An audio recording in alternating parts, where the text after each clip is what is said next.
Hello friends, good morning. मैं JP sir ज्ञान ज्योति public school से ऑनलाइन पढ़ाई शुरू करने जा रहे हैं। वर्ग 6 हिंदी पार्ट 1 भाषा, लिपि और व्याकरण। इसको इंग्लिश में लैंग्वेज, स्क्रिप्ट एंड ग्रामर कहते हैं। चलते हैं। सबसे पहले भाषा किसे कहते हैं? भाषा भावों और विचारों को एक दूसरे तक पहुंचाने का माध्यम है। इसे दूसरे तरह से भी कह सकते हैं कि भाषा एक व्यक्ति दूसरे व्यक्ति के सामने अपने मन के भावों और विचारों को बोलकर या लिखकर प्रकट करता है, उसे भाषा कहते हैं। लेकिन ये भी परिभाषा से स्पष्ट पता चलता है कि विचारों का आदान प्रदान करने का माध्यम जो है वो भाषा है। यानी भाषा भाव और विचारों को एक दूसरे तक पहुंचाने का माध्यम है। अब चलते हैं, भाषा के कितने रूप होते हैं? भाषा के 2 रूप होते हैं, एक मौखिक रूप और एक लिखित रूप। विचारों को बोलकर सुनकर व्यक्त करना मौखिक रूप कहलाता है और विचारों को लिखकर पढ़कर व्यक्त करना लिखित रूप कहलाता है। और समझने के लिए एक सांकेतिक भाषा भी होता है।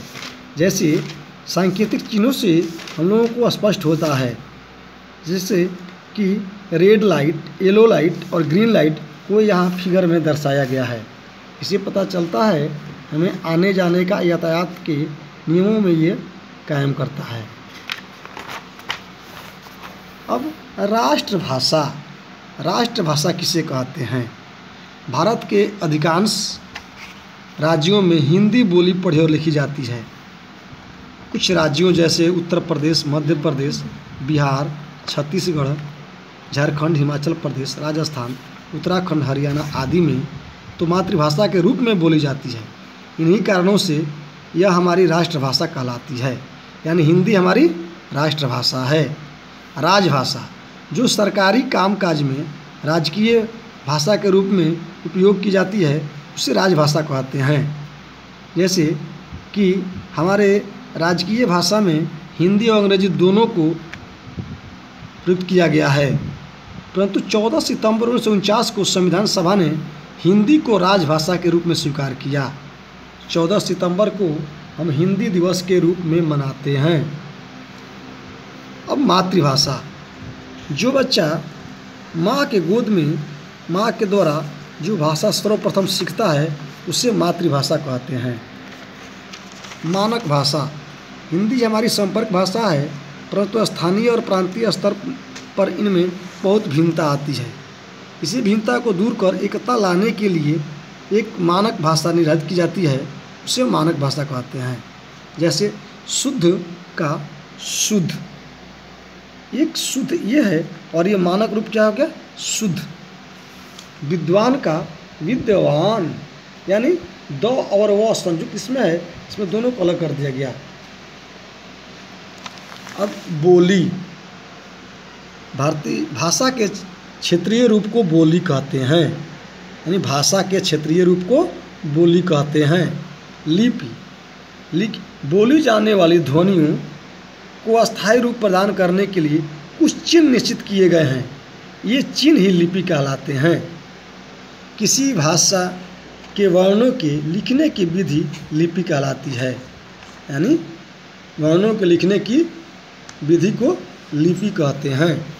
जैसे हिंदी देवनागरी लिपि में लिखी जाती है और अंग्रेजी रोमन लिपि में लिखी जाती है। अब व्याकरण, व्याकरण शब्दों, वाक्यों एवं भाषाओं का विश्लेषण करता है और उसके शुद्ध रूप एवं उसके प्रयोग के नियमों का ज्ञान कराता है। व्याकरण के 3 अंग होते हैं, वर्ण विचार, शब्द विचार, वाक्य विचार। अब इसी में क्वेश्चन है, भाषा के शुद्ध रूप के लिए किसे स्वीकार किया गया है? तो मानक भाषा। भाषा को लिखित रूप किसके कारण मिला है? तो लिपि के कारण। हम सबसे पहले किस भाषा को सीखते हैं? मातृभाषा को, यानी माँ को गोद में। हिंदी को राजभाषा के रूप में कब स्वीकृति मिला है? तो 14 सितंबर 1949 को। अब यह है गाना गाना। इस सब क्वेश्चन का सामने भाषा रूप लिखना है। गाना गाना यानी मुंह से मौखिक रूप में गाना गा रहे, ये मौखिक रूप हो सकता है। परीक्षा देना लिखित रूप। वाद विवाद करना मौखिक रूप। चौराहे पर लगी लाल बत्ती देखकर रुक जाना सांकेतिक रूप। कोश में शब्द का अर्थ खोजना लिखित रूप। इसके बारे में हम 2 और 3 क्वेश्चन को अगले वीडियो में हम लोग करेंगे। तो धन्यवाद।